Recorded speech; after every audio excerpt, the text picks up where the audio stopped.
Bismillahirrahmanirrahim. Nahmaduhu nusalli ala rasulihil karim. Amma ba'd. Assalamu alaikum. Urmattu Nasihat radiosunu jana Marva TV'sini көрүүчүлөр. Сиздердин назарыңызда да кайрадан эле мен Шарапов Бактыяржан Акимович. Бүгүнкү күндө урматтуу туугандар, Аллах Таалага чексиз мактоолорду жана пайгамбарыбызга салават жана саламдарды айткандан соң, бүгүн ушул өлкөбүздө, жергебизде эң эле көйгөйлүү болуп жаткан маселе туурасында сөз кылмакчыбыз. Албетте бул маселебиз жалкоолуктан арылуу туурасында сөз кылмакчыбыз. Чын-чынына келгенде урматтуу тууган, бүгүнкү күнү жалкоолук ушунчалык деңгээлде ар бир адамды ээлеп алды дейбизби? Же болбосо жалпы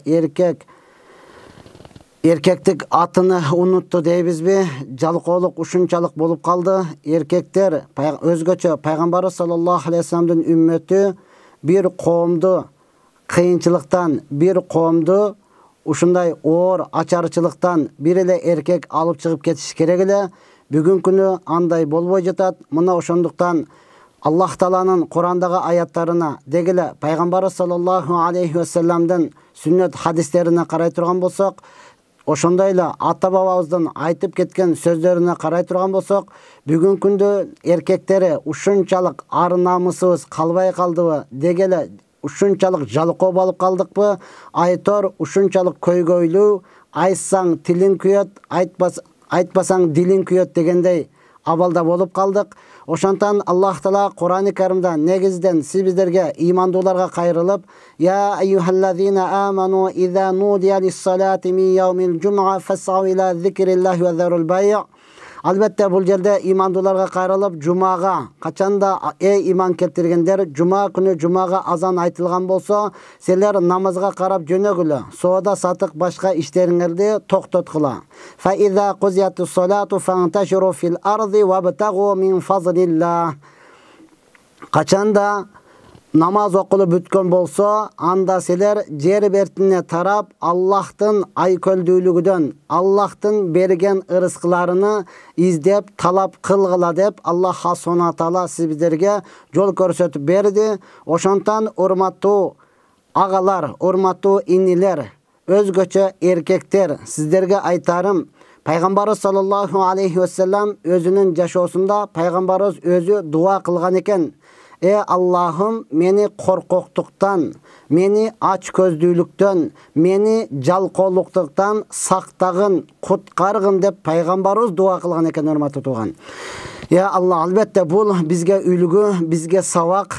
Анткени сиз биз дагы пайгамбарыбыз саллаллаху алейхи вассалам кылган дуасыны кылуу менен биргеликте мына ошол жалкоолуктан арыла турган болсок, мына ошол жалкоолукту таштай турган болсок, албетте өзүбүзгө дагы, үй бүлөбүзгө дагы, айлана чөйрөбүзгө дагы, эже карындаш туугандарыбызга дагы бир канча жардам болот эле.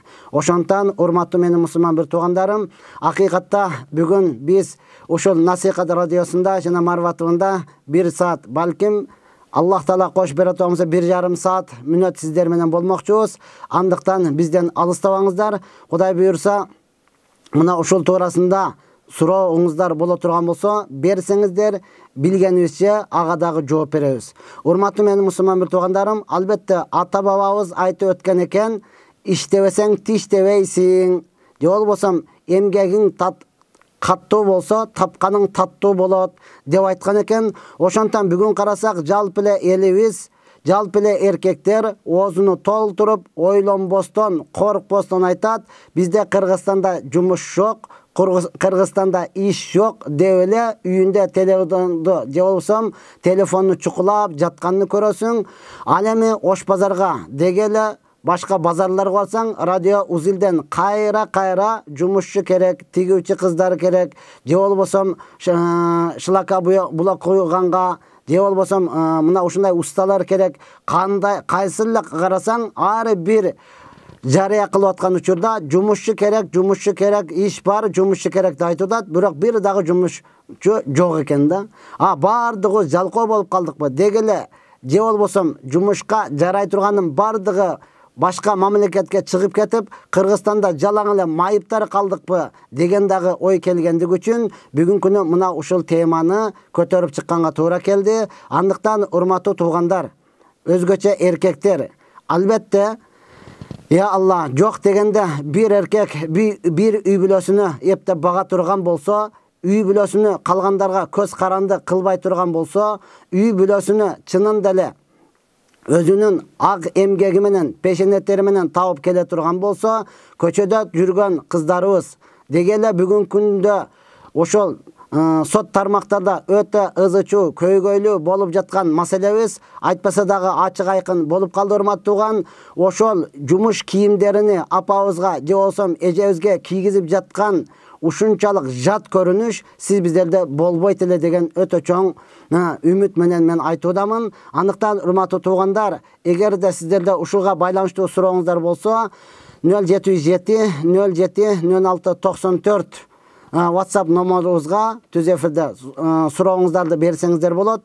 Айтып кете турган нерсе, албетте суроо бергенде 3 талак боюнча же болбосо төшөк маселеси боюнча бербегениңиз жакшыраак.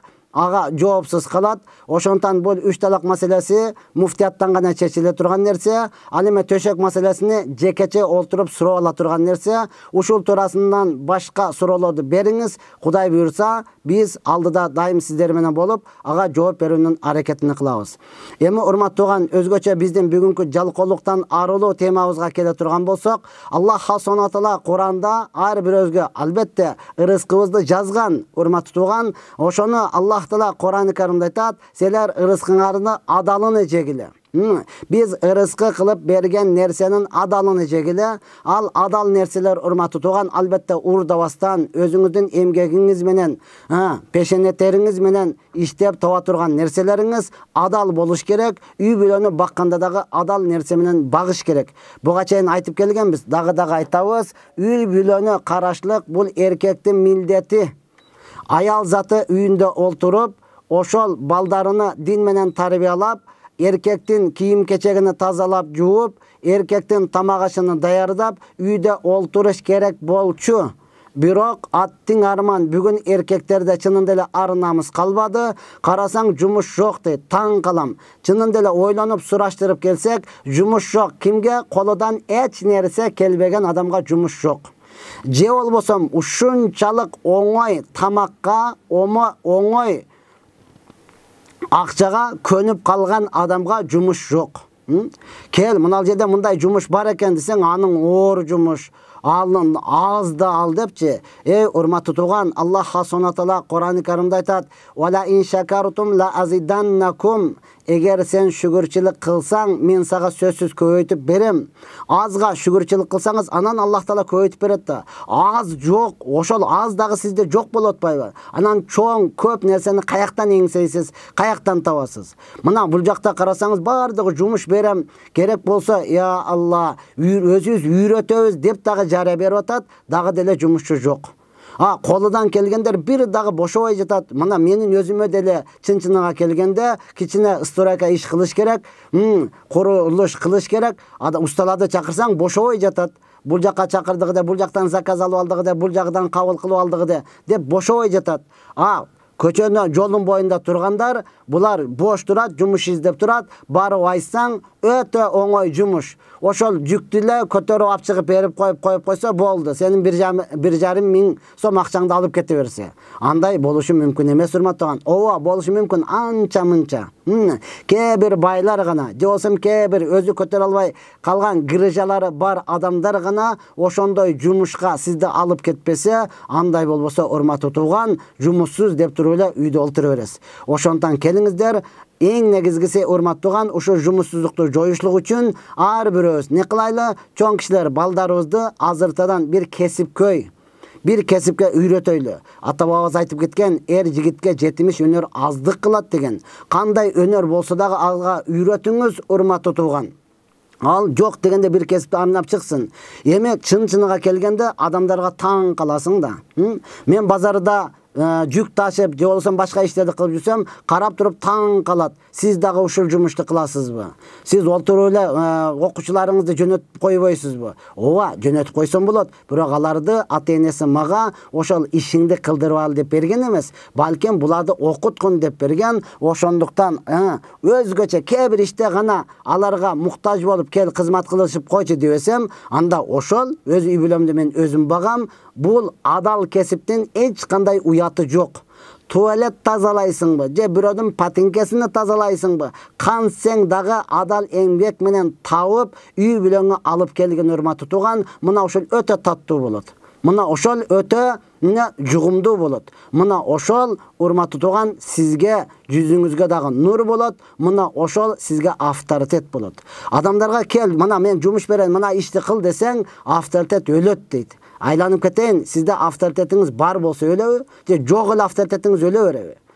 Ошондуктан эң негизгиси тилемчиликтен Алла сактасын. Тилемчиликтен сактанайлы. Пайгамбарыбыз саллаллаху алейхи вассалам айткан, кимде ким адамдардан көбөйтүш үчүн суранса, ал дозоктун отуну сураптыр.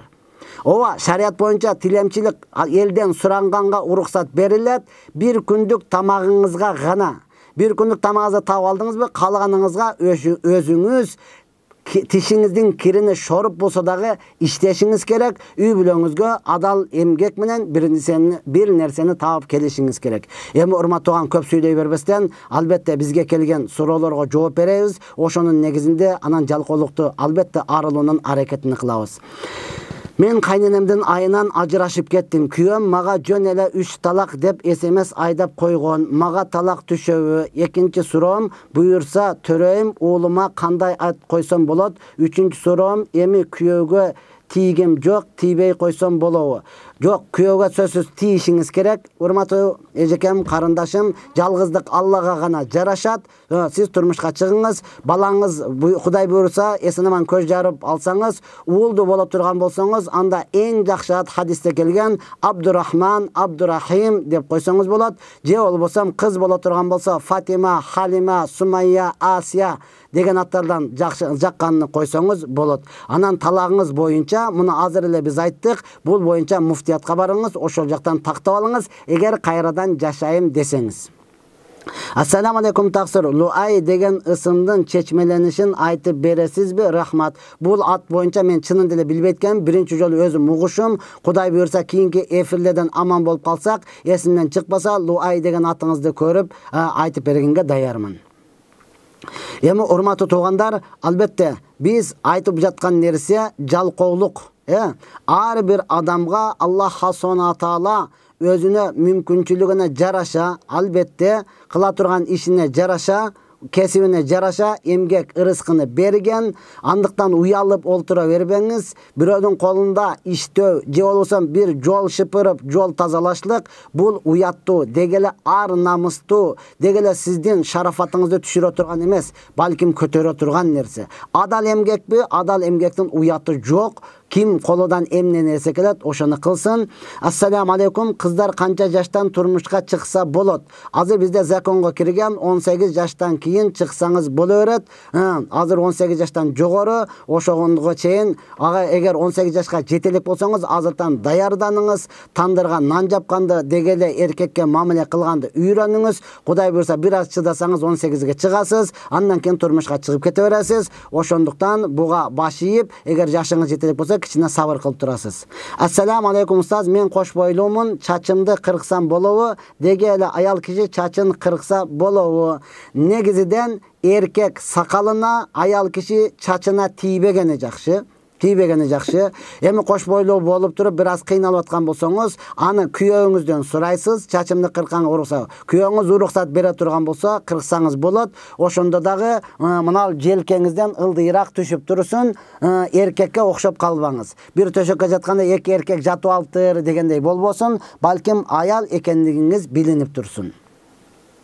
Ассаламу алейкум устаз, сапарга чыкканда намаз кандай окулат, кененирээк айтып бересизби? Албетте сапарга чыкканда эгерде багымдат намаздан кийин боло турган болсо, же болбосо ошол багымда күн чыккандан кийин боло турган болсо, 2 рекет ниет кыласыз. Ниет кылып 2 рекет сафар намазын окумакка. Кадимкидей эле багымдаттын сүннөтүн окугандай эле ниет кылып туруп, кулак кагып, Алхамдүнү Фатиха сүрөсүн, ошондой эле кайсы сүрөнү билсеңиз ошону кошуп окуйсуз. 2 рекет кылгандан кийин анан дуасын кыласыз. Пайгамбарыбыз саллаллаху алейхи вассалам кылган дуасынан: "Я Аллахым, мен сенин жолуңа аттандым, менин сафарымды жеңил кылгын, дегеле менин келгенге чейин үй бүлөмдү же болбосо ушул жерде калган нерсемди сага аманат кылып тапшырдым" деп Аллах Таалага кала турган нерсеңин бардыгын аманат кылып тапшырып, жолуңуздун, сафарыңыздын, ишиңиздин жеңил болуусун Аллахтан үмүт кылып, дуа кылып туруп, андан кийин аттанып чыгып кете бересиз. Кызым боюмда барында кайнежемдер мени жамандап урдурган 4 күндөн кийин төрөгө койгом. Кызым 3 айлык болуп, мынал үй тамгаларыны антип жазбастан о менен бериңиздер, ошондо бизге толук түшөт. Антпесе ал суроо белги коюлуп калып туруп, аны окуш бир аз кыйынчылыкка туруп атат. Ошондуктан не кыласыздар, үй деп жазбастан кадимкиле у менен жаза бериңиз, аны биз түшүнүп алабыз. Кайненемде себепчи болуп атын Фатима койгон болчуктагы кызды болсом Фатима койсом болобу? Чоң рахмат. Боло берет. Чоң Фатима, кичине Фатима деп койсоңуз боло берет. Анын эч кандай айырмасы жок. Мынал даригин туугандары да атасы Мухаммад болсо, баласы деле Мухаммад. Мухаммадтын баласы Мухаммад болуп кете берет, Ахматтын баласы Ахмат болупчу. Анан бизде эле ушул адат бар. Фатима деген аты боло турган болсо, жок, наргы эжеңдин кызынын аты Фатима, биз Фатима деп койсок болбойт дейсиз, башка ат издейсиз. Эгер Фатима деп кое алган болсоңуз, биздин кызыбыздын атын алып алсаңар депчи. Жок, ага энчилеп койгон менен урматтуу туган, уруксат, чоң Фатима, кичине Фатима болуп туруп айтылына берет. Ассаламу алейкум ажы, мен Таштандыда иштейм, айыбы жокпу? Эч кандай айыбы жок.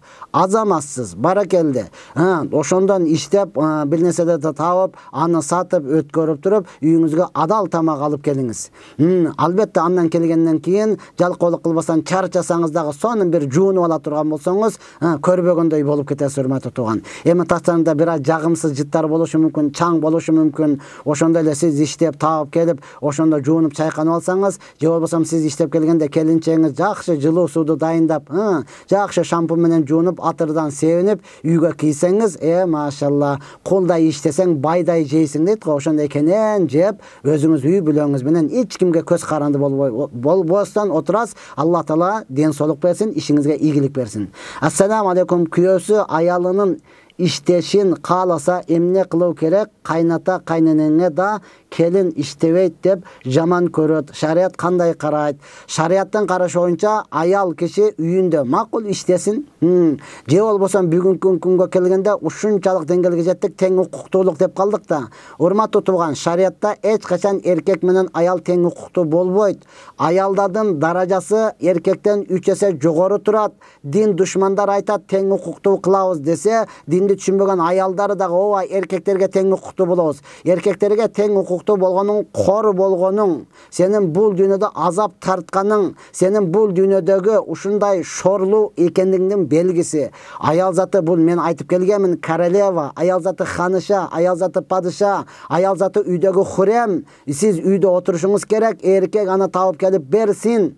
Эркек иштесин, урматтаган. Ошон үчүн нике кыйлып жатканда мойнуна алган, нафсиңди тапшырдыңбы деп молда сизден сураган, сиз ооба дегениңизде 2 күбөн айткан, уктуңарбы? Уктук. 2 күбөдөн сураган, уктуңарбы? Уктук. Эми эркектен сураган, кабыл кылдыңбы деп, эркек ойлонбой туруп айтып алган, ооба кабыл кылдым. Туттуңбу дегенде туттум деген, ал деген сөз, сен өлдүң, эми өмүр бою ушул аялыңды карайсың, багасың, кийим-кечегин таап келесиң деген, урматтаган. Мына ошол сөздүн арасында айтып кетели, ушул бир аялыңызды бага отпасаңыз, бага албасаңыз, анан 2 аялга бала барбы деген келет да, урматтаган. Кайра эле сурайсыз 2 аялдык боюнча. Ооба кызыктуу көрүнө берет, бирок аны бага албасаң, ага керектүү нерсесин алып келип бере албасаң, анда алып эле таштап кете бергенде анын эч кандай пайдасы жок. Ошондуктан эгер ата эне кайнатагы жек көрүп аткан болсо, аларга күйөөңүз молдону апарып болсо дагы түшүндүрсүн. Негизинде аял кишинин үйдө балдарды тарбиялап, үйдө тамак аш кылып, ошол үйдөгү иш өтө оор иш, ошол жетиштүү болот өзүчү. Анан негизинен мен өзү каалабайт элем, аял киши көчөгө чыгып иштешини, үйдө отурса ошондой болбой эле баары иште, ата энеси да иште болбосо ажырашың деген деңгээлге жете турган болсо, анда аялдар менен кошо эркектер жок жерде иштесе болот. Албетте урматтуу, мында дагы аргасыздан.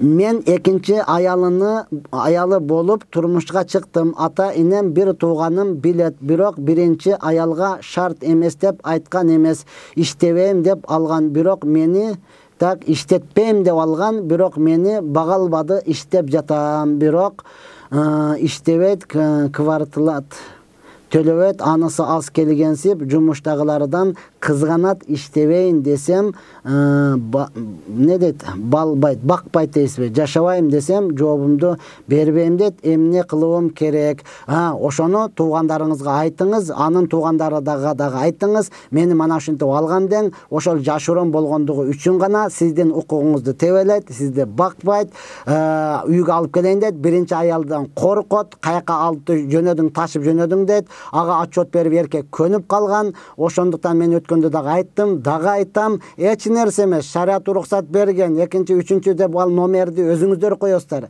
Эркекке жалпысы бардыгы бирдей эле болот. Качанда жалпы ачык, айкын үйлөнгөн болсо.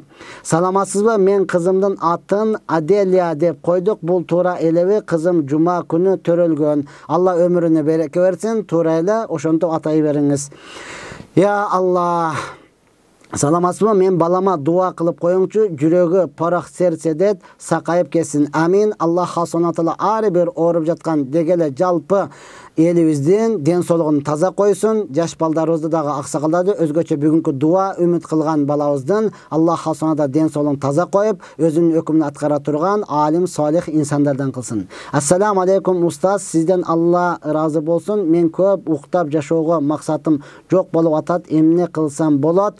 Туруңуз дагы көп уктабаңыз. Көп уктасаңыз ден соолугуңузга дагы зыян болот. Каныңыз коюлуп кетет, оорукчан болуп каласыз, барып майып болуп каласыз, майыптардын катарына кошулуп каласыз. Ошондон туруңуз, эч кандай жумуш жок болсо дагы айылды бир айланып келиңиз, чуркаңыз, туриникке тартыныңыз, эмне ажимания деп коет, ошолорду жасаңыз дагы. Анан өзүңүз иш таппасаңыз, кошунаңызга болсо дагы жардам бериңиз. Ошонун ташын көтөрүп, ары жылдырып, бери жылдырып кыла берсеңиз, анан жумушка болгон каныңыз коюла турган болсо, каныңыз суюла турган болсо, андан кийин бир кыймыл аракетке келесиз, жалкоолуктан кутуласыз. Антип жата бербеңиз, оорукчан майып болуп каласыз. Майып болгондон кийин арман кыласыз, аттиң болуп калат.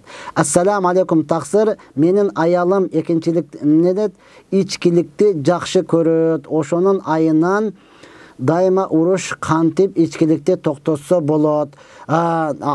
Ошол аялыңыз менен даватка алып чыгыңыз, мастурат жаматка алып чыгыңыз. Же болбосо аялыңызды дават жолунда, дин жолунда жүргөндөргө көбүрөөк кошуңуз, чөйрөсүн өзгөртүңүз. Анынчы ал ичкендер менен бирге боло турган болсо, болду, ошентип ичип, анан кече пивосун ичип, анан тиги агын ичет, мен каранысын ичем деген сөздөр пайда болот. Ошондон аны чөйрөсүнө өзгөртүңүз дагы, көбүрөөк ага жакшы мамиле кылсаңыз, буюрса ал көпчүлүк адамдардан ичкендерден угуп калабыз. Ошол күйүттүн айынан же болбосо бир проблеманын айынан ошонун чыгам деп ичет, жок кайрадан проблемага түшүп калат. Ошого буга жакшы мамиле кылып туруп, чөйрөсүн өзгөртүңүз, Кудай буйрса таштайт. Ассаламу алейкум. Азыркы аялына атаандашат. Сен деле иштеп акча таап, элдин аялдары минтип иштеп жатат деп айтышат. Мисалы менин күйөөм да ошентип айтат. Азыр мен да иштеп жатамын. Ошондон күйөөңүздү чыныгы эркектерге да Алланын жолунда жүргөн даватчыларга кошуңуз. Ал жерде аялга кызганбаса не болот, аялды иштесе не болот айтылат. Урматтуу туугандар, аял иштесе дагы макул болот, бирок билип коюңуз урматтуу тууган, аял таап келгенден кийин эркек 1 сом тапса дагы ошонун берекеси болот. Аял тапқаннан кейін анын берекесі болбойт. Миллион тауып келсең берекесі болбойт. Берекесі болбойт деген аял канча көбүрөөк акча тауып калган болсо, ошончо чоңураак сүйлөп калат, ошончо сизге баш ийбей калат, дөдөрө өзүң иште деп калат. Андыктан анан эркек сиздин даражаңыз күндөн күнгө түшө баштайт. Анан аялыңыз не дей турган болсо, ошону айтканын кыласыз. Бар көтөрүп кел дей турган болсо, чуркап барганга туура келет. Анткени сиз андай акча таба албай каласыз. Ошондуктан аз болсо дагы саз тауып, берекелүү үйдө тынч жашай турган болсоңуз, аз болсо дагы берекеси келет. Айтып кетейин, бул адам баласы жүрүп турган машина сыяктуу эле. Бир машинаны миндиңиз, Бишкекти бүтүндөй айдап чыктыңыз, айдап келдиңиз, 5 литр май жетти. Дал ошондой эле машина, ошол эле маркадагыны миндиңиз, айдап чыктыңыз, 500 литр дагы жетпей калды. Эмне болду десең айтат, май агат, майы жолдо эле куюлуп калды, свечалары иштебей жатат, тееп салды. Адам баласы ушундай эле. Бир адамдын жашоосуна бир айга 500 сом сонун жетип атат, бир адамга 5 миллиард дагы жетпей атат. Дагы деле мага, дагы деле тапсам, андыктан анын дагы ичини оңдош керек, бар нерсеге каниет кылып, шүгүрчүлүк кылганды үйрөнүш керек. Ассаламу алейкум, Хадича деген атты чечмелеп бериңичи. Энчил убат пайгамбар саллаллаху алейхи вассаламдын аялынын аты Хадича дегени, мына ошондон жакшы ат. Анын чечмелениши кандай болот? Энчил убат болгондон бул чечмеленбейт. Жакшы ат коюпсуз, койгон болсоңуз, кое турган болсоңуз кое бериңиз. Ассаламу алейкум, мен күйөөм менен жашаганыма 9 жыл болду. Аллага шүгүр, 3 балабыз бар, бирок күйөөм сөгүнүп, сагынып, кемсинтип сүйлөт. Жетим деп ар кимге жабыштырып, эмне кылсам болот? Сабыр кылыңыз, күлүп кое бериңиз. Алла хасанды Алла өзү жетим сиретпесин. Алла өзү жетим кылбасын. Ошондон күлүп эле ушул тилдин ордуга субханалла десеңиз, сизге сооп болот эле. Ушул тилдин ордуга Аллаху акбар десеңиз, сизге сооп болот эле. Макул, мен ушундай кемчиликтүү адаммын. Ошондон сиздин көлөкөңүздө жашап атам. Сиздин барыңызга шүгүр дей бериңиз. Кудай буйрса, ага дагы жетип калса сөгүнбөй калат. Ошо сөгүнгөн субханалла, алхамдулилла, Аллаху акбар деп тасбилерди айтып кала турган болсо, ошонун бардыгын сообун сиз аласыз. Анткени ошого сиз устаз болуп калган болосуз. Ассаламу алейкум, атам арак ичет, бирок азыр намаз окуп жүрөт. Кээде ичип алып намаз окуйт. Кантип жүрөгүн оорутпай айтсам болот? Жүрөгүн оорутпай айтканга айтыңыз. Ата Айшатан бар экен, ал эч кандай ичпейт экен. Алардын үйү сонун тынч, бардык учурда атам ичип келет деген аларда ою жок экен. Айшатаңыз бар да атаңыз менен тең. Же болсо өзүңүздүн досуңуздун аталасы бар. Айтың, мына досумдун атасы бир да өмүрүндө ичип көрбөптүр. Үйлөрүндө сонун жашоо болот экен. Бизде дагы ушундай жашоо болушуну каалайт элем деп айтып бериңиз. Макулбу? Ичпең дебең, сен тажаттың дебең ага. Жөн эле ар кимди айтып келе бериңиз. Паланчынын атасы дагы такыр ичпептир, үйлөрү сонун экен. Өтө сонун экен. Ошондой үй бүлө болсо канеке деп айтып бериңиз. Кыздар махрамы жок Турцияга иштегени кетүүсү туура эместиги жөнүндө Турцияда көп деле акча төлөбөйт го дейт.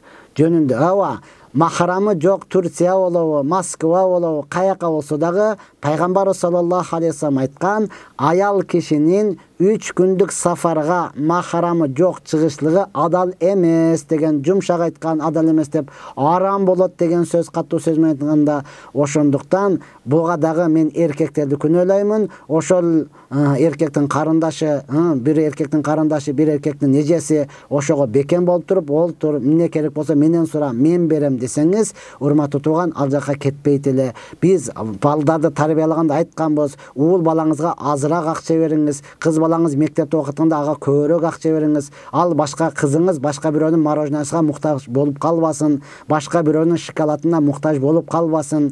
Уулуңузга азыраак бериңиз, ал бирөөнүн кызыны барып туруп, "Кел, мен шоколад алып берем" дебесин. Жетер жетпес болсун. Анан кызыңызды башка жакка дагы жөнөтпөңүз, үйдө алып калыңыз. Урматтуу аталар, урматтуу эркектер, сиздерге бул кулагыңыздарга кулак сырга, бир аз болсо дагы намызга келиңиздер. Эски кийимдерди пакетке салып, мусордун жанына койсо болобу? Ya Allah, eğer de eski kiyim kiyile turgan bolsa, аны мусордун жаныга койсоңуз, бизде андай адатка келген эмес. Бизде адатыбызда андай жок. Мусордан кийим табып кийиптил деген нерсе жок да. Негизи эшиктин алдыга койсо, же болбосо азыр Кудайга шүгүр, эмне колунда жокторго карап берсеңиз, же ошол кийине турган кийим болсо, мечитке апарып туруп имамга берсеңиз, мананы кие турган муктаж адамдар болсо берип коюңузчу, сураңыз десеңиз, алар берип коюшат. Бизде чынында эле бул Москва башкаракта ушундай экен, кийилбеген нерседен эшикке алып чыгып койсо, керектүү адам кимге муктаж болсо, кимге керек болсо алып кете берет экен. Мен өзгөндө бир мечитти көрүп калдым, атайын жай даярдап коюптур. Керекпи ал, керек эмеспи кой деп жазып коюптур. Ошол жерге эмне керек болсо алып кете берет экенсиз, сизге эмне керек болбосо ошол сапаттуу нерсени алып барып коет экенсиз. Ар бир жерде мына ушундай болсо, деги эле ушундай магазиндерди же болсо бир местаны ачып койсок дагы жакшы болот эле, ошол жерден алып кете турган. Ал эми мусорго койгондо бизде эч ким албайт болуш керек. Андай деңгээлге чынында эле биздикилердин ар намысы, курук намысы жол бербейт. Жумушум электрик, мечиттин светке карызы көп, өчүр деп жатат жумушта. Өчүрбөй жүрөм, өчүрсөм күнөө болобу? Жок, аны өчүрбөңүз урматтуу тууган. Мечиттики чынында эле бизге мамлекеттик деңгээлде карап, аны арзандатып берсе жакшы болот эле. Себеби ал коммерциялык жер эмес, ал жерден эч кандай акча түшпөйт. Аны мамлекетибиз карап берсе жакшы болот эле. Сиз электрик боло турган болсоңуз, эгер жолуну карап көрүңүз, жолуну баягы закондуу түрдө эле бул мечиттики, буга жарадан болсун, мананча акча болуптур, келиңиздер деп өзүңүздүн башчыңызга кайрылып, ошол жерден өчүрө турган мүмкүнчүлүк болсо өчүрүп койсоңуз болот. Болбосом айла жок, мечиттин жамааты болсо дагы акча топтоп аны бериш керек, мечит жарык туруш керек. Ери катын экөө бирге бизнес кылса болобу? Өтө сонун болот. Акчаны аялы берсин, ишти эркек кылсын. Аял үйдө олтурсун. Өтө жакшы болот. Ассаламу алейкум, банкта кассир болуп иштесе болобу? Кассир болуп иштегенде, эгерде сиз жанагы бир мамлекеттен келген акчаларды, же болбосо башка областтан, башка райондон келген акчаларды алып берсеңиз өтө сонун болот. Жок, ошол жерде дагы кредитке берилген акчаларды да берсеңиз, анда болбой калат, жумушуңузду алмаштырганга туура келет. Ассаламу алейкум устаз, Алла буйрса чоң алайга чакырсак барасызбы? Кантип байланышсак болот? Анан мүмкүн болсо ата энеме, бир туугандарыма, үй бүлөмө дуа кылып коюңуз. Чоң рахмат. Алла Субхана таала үй бүлөңүздүн жалпы ата энеңизди жакшыдан кем кылбасын, жамандарга тең кылбасын, жараткан сен жамандан Алланы сактагансын. Кудай буйрса барсак болот. Биздин Нарк медиада Мелис деген жигитибиз бар. Ошого кайрылыңыз. Анан ошол сизге айтат кандай барышты. Кудай буйрса биз бош убакыт болуп кала турган болсо, сөзсүз барабыз. Барып ал жерде эл менен жолугушканга не жетсин. Ассаламу алейкум рахматуллахи баракату. Гусулсуз, дарасыз эле пайгамбарлар тарыхы деген китепти окуй берсе болобу? Болбойт, айланайын. Сиз гусулсуз, дарасыз окусаңыз макул. Анда дагы алымдарыбыз карахият жек көрүлгөн, гусулсуз аны окуганга болбойт. Муъмин мусулман гусулсуз жүрөт деген нерсе бул өзү акылга сыйбаш керек. Иш бүттү, сразу барып туруп жуунуп алыңыз, урматтуу тууган. Ванна жок, шарыт жок. Андай болсо бир кумганыңыз бар, тазигиңиз бар, ошонун ортосуга түшүп туруп, куюп чайканып жуунуп алсаңыз, бул гусул деп калат. Бир кумган жетиштүү болот. Өтө эле чоң киши боло турган болсоңуз, эки кумган кылып алыңыз, урматтуу тууган, оңой эле. Макулбу? Эгер гусулсуз жүрүп жин уруп кете турган болсо, бир жериңиз майып болуп кала турган болсо, өзүңүздөн гана көрүңүз. Ассаламу алейкум, ашканада иштесе болобу? Аял кишиге өтө сонун болот. Колуңуздан бир нерсе келсе, анан тамак жасасаңыз да, анан ал жерде мен аял кишинин, деги эле кыз баланын ошол жерде тамак ташып, элге кызмат көрсөтүүсүнү каалабайт элем. Буга эркектер намыстанып, ар бир адам өзүнүн кызыны, өзүнүн карындашыны, өзүнүн жакынын ал жага иштетпестен, урматтуу тууган, ошого күнүмдүгүн таап берип турса, өтө жакшы болот эле. Себеби ал жерде көрүп жүрөбүз, чайханада отуруп турабыз. Жанында отурасың, эркектер деле уялбайт. Жаш кыз кызы менен тең ошого тийишип, ошого күлүп, ошого жылмайып, дагы нең бар дейт. Мындай нерсе чынында эле эркек өзгөчө, эркектин ар намысы жол бербей турган нерсе. Эгер тамак жасанып, жалпы эл менен аралашпай, ошол жактан бир нерселерни даярдап берип иштесеңиз, өтө сонун болот. Менин түшүмдө Аллах жерде эч нерсе жок, бардык тарабым аппак, кулагыма үн угулду. Пайгамбар деп алыс жактан алак нурлуу чапаны менен колун артка алып meni көздөй келе жаткан, бирок бетти көрбөдүм. Ушундай жарык нур болуп келатты эле, кийин жоголуп кетти. Аллах Субхана Таала жакшылыгын берсин. Сиз дагы намазды көбүрөөк окуңуз, күнөөдөн алысыраак болуңуз, көбүрөөк дуа кылыңыз. Я Алла, биз пайгамбарыбызды өңүбүздө көрбөдүк, түшүбүзгө киришин насип кылгын деп дуа кылыңыз. Пайгамбар саллаллаху алейхи вассалам түшүнүңүздө көргөн болсо, анда сүйүнүп, ошонун сүннөтүн бекем аткарыңыз. Ана муну дагы ар кимге айта бербеңиз. Мен жигитим узун чач өстүрөм болобу устаз? Мен жигитмен узун чач өстүрсөм болобу? Жок, негизи пайгамбар саллаллаху алейхи вассаламдын бизге жакыныраак сүннөтү чачты эркектер тегиз алып жүргөндүгү. Ал эми мага ошол жагат деп турган болсоңуз, узун өстүрсөңүз, чачыңызды өтө жакшы караңыз, аны урматтаңыз, аны сыйлаңыз, шампунтаңыз, ал плов жыттанып калбасын, жаныңызга барган адам сизден жийиркенип калбасын. Ушунчалык эле койгуңуз келип аткан болсо. Анан жуунганда дагы ойлонуңуз, аны жуунганда гусул болгондо ар бир түгүнө суу жетиш керек. Ассаламу алейкум устаз, мен хиджаб кийип баштаса болобу? Мен кийип кайра таштап салгам, намаз окуп ортодон окубай калгам, кайра окусам болобу? Өтө сонун болот. Кайрадан тезирээк баштаңыз. Окубай калган күндөрүңүздү дагы казасын кайрадан окуп бересиз. Хиджабты дагы кайрадан тез кийиңиз, өтө сонун болот. Өткөн күндөргө тооба кылыңыз. Я Аллахым, иманыма күч кубат бер. Мындан кийин мен кайрадан хиджабымды чечип салбайын. Мындан кийин намазымды кайрадан таштап салбайын. Я Алла, мага жардам бер деп жардам сурап бекем болуңуз. Ассаламу алейкум рахматуллахи баракату. Менин зерна болуп турам, ылдый болуп намаз окуган кезде мурдума чыгып ачыша берет. Ошол себептен намаз окуй албаймын. Кандай кылсам болот? Отуруп алып зарына болуп аткан болсоңуз, отуруп алып туруп эле мындай имай ишара менен окуңуз. Башыңызды бир аз үркүн бир аз кылып, андан кийин саждага барганда ылдыйраак кылып туруп окусаңыз болот. Алла кабыл кылсын. Анан дарыланыңыз. Ушундай болом деп эле жүрө бербестен, чорный түмен деген бар. Пайгамбар саллаллаху алейхи вассалам айткан, бул өлүмдөн жана карылыктан башкасын бардыгына шифа деген. Ошол шифасын издеңиз. Албетте Аллах Таала ар бир ооруга шифасын койгон. Болбосо Куранда келген бал, асал, аны жеңиз, аны ичиңиз, кыскасы дарыланыңыз. Ассаламу алейкум устаз, балам 3 жашта, 3 жашка чыгып калды.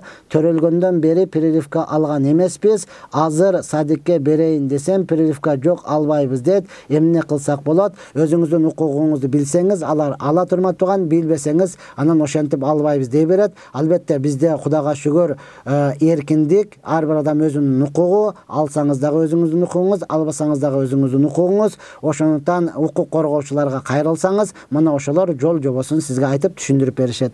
Ассаламу алейкум, не себептен кыздарды 18 жаштан турмушка берсе болот? Кыскача айта кетсеңиз рахмат, Алла разы болсун. Кыскача дегени, урматтуу тууган, бизде жалпы муфтият дегеле өкмөтүбүз менен биригип туруп, ажырашуулар көп болгондуктан, ошондой эле кыздарыбыз турмуштук деңгээлге жетпегендиктен мына ушундай закон кабыл алынган. Эгерде сизде чынында эле бул экинчи суроо келип атат, бойго жетип, ушундай эле бойлуу болуп даяр болсоңуз, анда мунун дагы өзүнүн жолу бар. Айыл өкмөткө кайрап, өзүңүздүн укугуңузду карап туруп, мына ушундай болуп калды, бербесек болбойт деп туруп, айыл өкмөт менен кеңешип, аны дагы турмушка берсеңиз болот. Же болбосо ушунчалык жетилип калган болсоңуз, эмне турмушка чыгып кетсеңиз боло берет. Бул негизги этияттыктан алынган закон, этияттыктан кабыл кылынган нерсе. Туура түшүнсөңүз алдыга жыласыз, туура түшүнбөсөңүз, урматтуу тууган, мектепти бүтө элек, ошондой эле 16-18ге чыга электерин канчасы турмушка чыкты деп сүйүнүп болгуча канчасы ажырашып кетти. Мына ошол көпчүлүк болгондугу үчүн гана мына ушул эреже кабыл кылынган. Эгер Кудай буйрса бардыгы турмушунда бекем болуп, бардыгы жетише турган болсо, машалла 9 жаштан чыгып кете берсин. Эч кандай ажырашпай, эркек дагы үйлөнгөн, болду, кадырга жетем мен, карап алам, өзүм колума көтөрүп багып алам деп турган болсо, балагатка жетти, турмушка чыгып кете берсин. Буга эч кандай шариаттын неси жок, каршылыгы жок, урматтуу тууган. Бирок мына ушундай пайдасыга караганда зыяны көп болгондугу үчүн ушул эреже кабыл кылынган. Баш ийсеңиз өзүңүздүн пайдаңыз. Ассаламу алейкум устаз, мен антибиотиктен реакция жүрүп кетип, аябай коркок болуп калдым. Ошону кантип дарыланса болот? Эми сиз антибиотик ичпеңиз дагы, чорный түмен ичиңиз, сүт ичиңиз, бал ичиңиз дегеле дагы бизде эмне шифа боло турган замзам суу ичиңиз. Муну ошоду кылыңыз. Анан ден соолугуңузду каратып туруп, ошо саярдан алдың. Неге жакшы түшүнгөн врачка берсеңиз, ал текшерип көрөт. Эч кандай ошо реакция жүрбөй турган болсо, андан кийин берет. Жүрөт дагы жүрүп кете турган болсо, анда сизге бербейт. Ассаламу алейкум, биз балабыздын атын Байтик койдук. Чечмелеп бериңчи, балабызга дуа берип коюңуз таксыр. Аллах субхана таала өмүрүнө береке берсин. Байтик деп мына өзүбүздүн Байтик Баатырдын атына коюлуптур. Машалла кыргызча айт, жакшы коюпсуздар. Алла өмүрүнө береке берсин, иманына күч кубат берсин. Ассаламу алейкум, урматтуу таксыр. Нике кыйганда махыр жөнүндө, биринчи нике түнү жөнүндө маалымат айта кетиңизчи. 2 жылдан бери балалуу болгум келет, дуа кылып коюңузчу. 2 жыл болуптур. Машалла, дагы кенен убакытыңыз бар. Анан махыр жөнүндө болгондо, махыр бул кыздын колуна тие турган акча. Муну арабча махыр, кыргызча калың деп коет.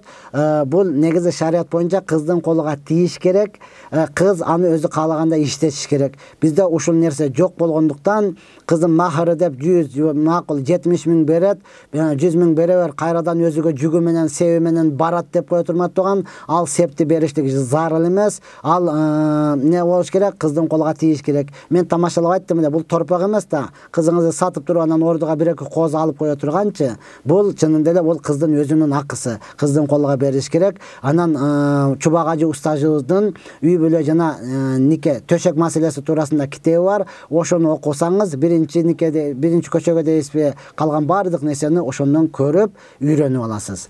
Менин күйөөмдүн экинчи аялы менен, аялы оорукчан болуп, өзү алып берген, ата энемде барган жакшы эле жашап жатканбыз. Азыр боюмда бар, эми аялы жашатпайм деп тополоң жасап жатат. Жолдошум келбей койду, эмне кылам дейт. Жолдошуңуз коркок экен, келе берсин. Ал тополоң кыла турган болсо, урматтуу, жашатпайм дегенге эч кандай акысы жок. Эгер тынч жашайм деп турган болсо, өзү жашасын. Эгер чындап эле бирөө менен жаша, антпесе мен жашабайм деп турган болсо, өзү акырын сиздин дагы тынчыңызды албастан, күйөөңүзгө дагы зулумдук кылбастан акырын кетип калсын. Мен бир акем бар, ага тамашалап айтып коем, сен мазлумсуң депчи. 2 аялдын ортосунда сен мазлумсуң, сен дуа кыл, дуаларың кабыл болот дейм. Ошондой эле бул эркек дуа кылсын. Мен өткөндө айтканмын, эркектер ата энесини ыраазы кылышлык важип, аялыны ыраазы кылыш важип эмес. Аял күйөөсүнү ыраазы кылышлык важип. Эркек аялыны ыраазы кылыш важип эмес.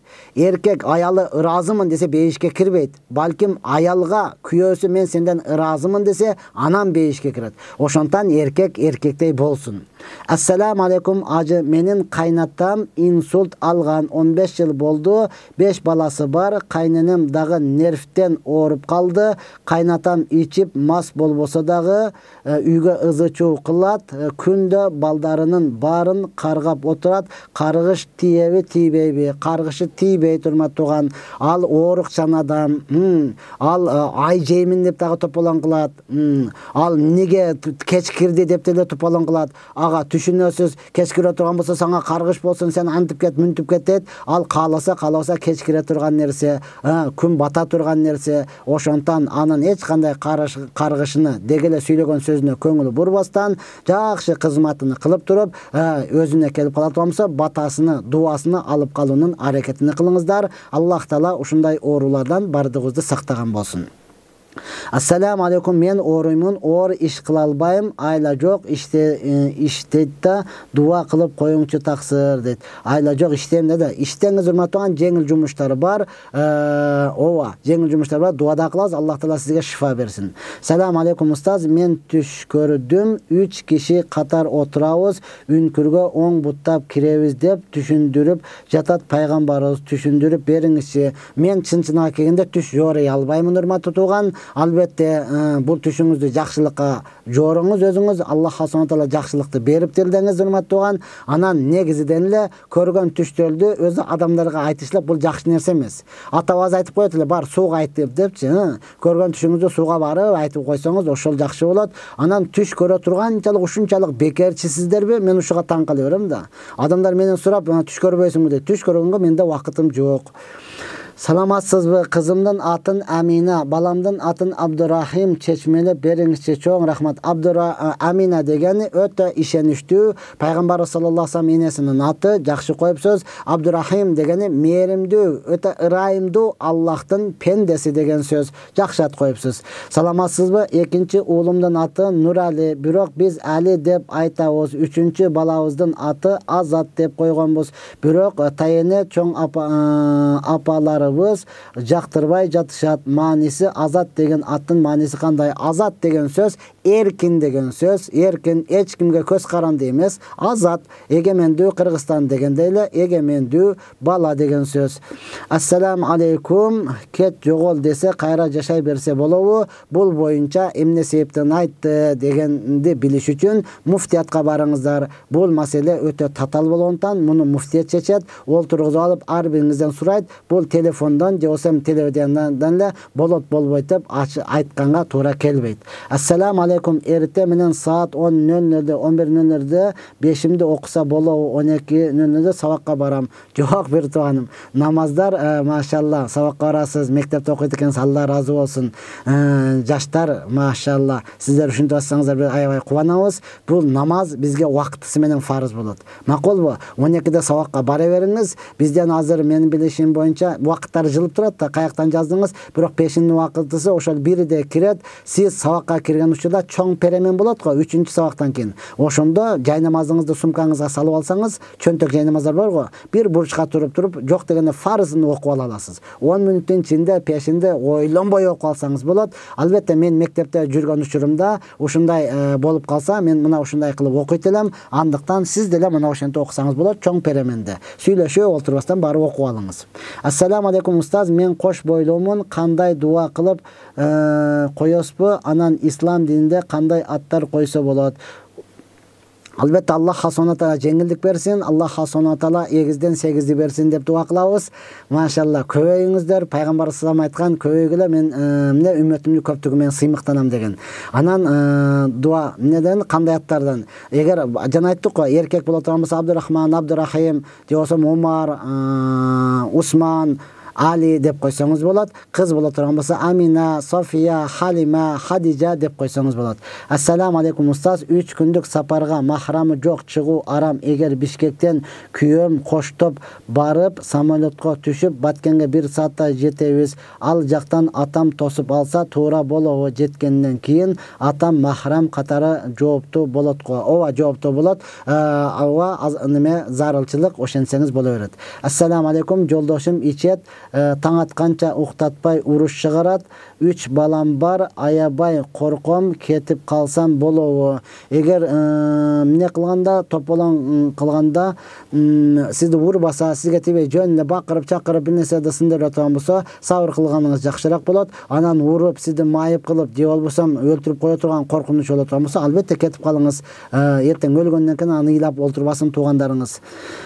Каштын узундарын кайчы менен кыркса болобу? Каштын узундарын, ооба, бул негизиден каарып калгандарда өсүп кетет, жаштарда болбосо керек. Анча-мынча боло турган болсо, ошто каштын узундарыны кырып койсоңуз боло берет. Ассаламу алейкум дамылда, менин мастуратым мен жокто аласы апасы көчүрүп кетиптир. Мен жаман айткан эмесмин, кол көтөргөн жокмун. 3 кызым бар, талак бергеним жок. Эмне кылышым керек? Бир аз сабыр кылыңыз, же болбосо ата-энеңизди жөнөтүңүз. Эмне себептен алып кетти? Анан эгерде чын сиз жакшы боло турган болсоңуз, кызы деле кетпеш керек болчу. Бир тараптуу болгондо эмне дешти дагы билбейбиз. Эки тараптуу уксак жакшы болот эле. Бир себеп болсо керек, өзүңүз сурап көрүңүз. Аялыңыз, келинчеңизден сураңыз, апасынан сураңыз. Жакшы эле жашап аткан адамды көчүрүп кетиштик деген бул акылга сыйбайт. Ошол бир жерде бир кемчилигиңиз бар. Анан ошону оңдоңуз. Макул, мен сурадым, бул кемчилигимди кайталабаймын, оңдоймун, сөз беремин деп сөз берсеңиз, өз эле келип алат. Эгерде түшүшүн көрсө эмне болот? Эч нерсе болбойт. Ал каза болгон, ага дуа кылып туруп, не кылыңыз? Курандын соонун багыштап коюңуз. Кудай буйрса түшүңүзгө кирбей калат. Саламатсызбы? Атам тынбай эле ичет, ичпең деп айтсам деле иче берет. Кантип ыйманга келтирсек болот? Атаңыздын чөйрөсүн оңдоңуз. Кимдер менен ичип атат? Аларга кошпоңуз, өзүңүз Алланын жолуга даватка алып чыгыңыз. Кудай буйрса, ошондо эмне кылат? Оңолот. Саламатсызбы? Менин атам кайтыш болгон. Азыр кийим берилбейт экен. Не дейт? Азыр кийим берилбейт экен. Ошол атабыздын таза кийимдерин мечитке алып барып берсек болобу? Ооба, таза кийимдер. Кийим берилбейт экен дейсизби? Болду, таза кийим берилбейт экен. Кийимдерини жууп, бүтүктөп апарып берсеңиз болот. Деги эле бир аз жупуну жашап аткандарга апарып берсеңиз болот. Ал кийиле берет. Мына second hand дегендерде ушундай эле кийимдер болуш керек. Аны каяктан көрүп отурасызчы? Тирүү адамдын кийимин алып келип бизге берип атат деп. Ошол жерден килограммдап деле алып атпайбызбы? Бул эч кандай айыбы жок. Аны эмне кылат? Кие берет. Ассаламу алейкум. Кайненем менен бөлөм кайтыш болушкан, түшүмө кирип атат. Эмне кылсам болот? Кайра кирип атат кайненем. Куран окуп, дуа кылып коюңуз. Иншалла кирбей калат. Ошого сооптарын багыштаңыз. Ассаламу алейкум устаз. Курулуш иштерине балдарды иштетип берген акчага арак ичсе, мен күнөөкөр болбоймбу? Жок. Алар иштеди, сиз акчасын бересиз. Ал арак алып ичеби, башка алып ичеби, ага сиз эч кандай күнөөкөр болбойсуз, урматтуу тууган. Андай боло турган болсо жашоо мүмкүн болбой калбайбы? Себеби бир адамга акчасын бердиң, ал барып туруп башка күнөө иштерди кылган болушу мүмкүн. Сиз акча бергендигиңиз үчүн аны дагы жок. Аллах Таала адилеттүү зат, сизге эч кандай күнөө болбойт. Иштетестан акысын берип коюңуз болду. Ассаламу алейкум. Кысылып жүрөм, кысылып бери кызыктай абалда жүрөм. Кээде окшуп титрей берем. Кандай кылам? Дем салдырып алыңыз, мечитке барыңыз дагы, суу ала барыңыз. Мына сууга кайтарма кылып бериңиз десеңиз, ага кайтарма кылып берет. Мындан көбүрөөк дуа кылып, Аллахтан сурап туруп, дуа кылыңыз. Иншалла ооруду берген дагы Алла, шифасын берүүчү дагы Алла. Ассаламу алейкум ва рахматуллахи ва баракату. Каза намаздын сүннөтү дагы окулабы, же парз элеби? Парз эле болсо 4 рекети толук окулабы, же экеле рекет толугураак маалымат бересиз? Фарзын окуп алсаңыз, биз сизге рахмат дейт элек. Негизи фарзы каза окулат, фарздын казасын окушлук фарз, сүннөттүн казасын окушлук сүннөт. Анан кайсы намаз каза болгон болсо, пешин каза болду, аны толук окуйсуз. Үйдө болгон болсо, сафарда каза болгон болсо, сафарда касыр окуйсуз да, касырды казасын окуганда да касыр окуйсуз. Саламатсызбы? Менин күйөөм Москвада иштеп жүрөт. Ал жакта аялы бар. Мага бар деп айтат. Мен кайненем жашайм. 3 кызым, 1 балам бар. Кыжалат болом. Мен күйөөм Москвада иштеп жүрөт. Ал жакта аялы бар. Мага бар деп айтат. Мен кайненем менен жашайм. 3 кызым, 1 балам бар. Кыжалат болом. Ал жакта аялы бар. Мага бар деп айтат. Каяка? Сизге Москвага бар деп айтабы? Бар болсо өтө жакшы. Бар деген болсо барыңыз да ошонун жаныгачы. Эч кандай кыжалат болбостон да барыңыз. Мен түшүнгөнүмдөй болсо, сизди ошол жака бар деп айтып атабы, же болсо аялым бар деп айтып атабы? Аялы бар болгонсо эч нерсе эмес, келинсин дагы, сиздин дагы акыңызды берсин. Саламатсызбы? Жакында кыздуу болобуз. Буюрса кандай аттарды койсок болот? Кыздуу болсоңуз, Аллах Таала өмүрүнө береке берсин. Кызды болсоңуз Амина деп койсоңуз болот, Халима деп койсоңуз болот, Сумайя деп койсоңуз болот. Деги эле ошо шариаттагы пайгамбарыбыздын сахаба аялдар бар. Деги эле динге жакшы кызмат кылган аялдар бар. Ошолду койсоңуз боло берет. Ошол аттардан жакшыны койсоңуз боло берет. Анан кыздуу болуштан алдың деле коюп койсоңуз боло берет. Ассаламу алейкум устаз. Нуридин деген ат кандай маанини түшүндүрөт? Мусулмандардын атыбы бул ат? Ооба, диндин нуру деген сөз. Албетте бул дин нурлуу, ушундай жарык нерсе. Мусулмандардын аты жакшы ат коюпсуз, эч кандай кыжалат болбоңуз. Ассаламу алейкум. Кыз балага периште деп ат койсо болобу? Ооба, болот. Периштелерибиз толтура, машалла. Периште деп койсоңуз болот. Анан ошол периштедей кылып жакшы тарбиялаңыз. Иншалла сизге бул дүйнөдө дагы, ахиретте дагы пайдасы тийген кыздардан болсун. Ассаламу алейкум. Аял кишиге жоолук салынуу шартпы? Айланып кетейин, шарт, фарз. Фарз бул. Жоолуктун жок жүрүшлүк арам болот, көчөдө жүрүш.